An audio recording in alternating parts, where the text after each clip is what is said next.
Pemirsa, seperti diketahui bersama, pembukaan pariwisata Bali untuk wisatawan internasional pada tanggal 11 September 2020 resmi batal. Hal ini mengingat perkembangan COVID-19 di Bali masih fluktuatif.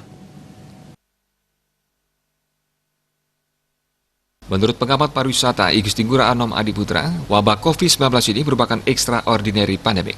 Hal ini dikarenakan wabah COVID-19 terjadi di hampir seluruh dunia. Semua pihak pun berharap wabah ini segera berakhir, terlebih Bali sebagai pulau yang lebih mengandalkan sektor pariwisata sangat terpukul dengan kondisi sekarang. Dengan melihat berbagai pertimbangan dan kondisi pasien positif COVID-19 masih cukup tinggi, batal dibukanya pariwisata untuk wisatawan internasional dinilai tepat.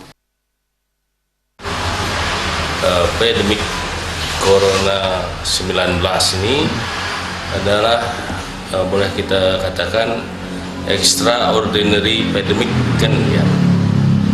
Kenapa demikian? Karena ini bukan hanya terjadi dalam satu negara atau kawasan, mendunia kan demikian.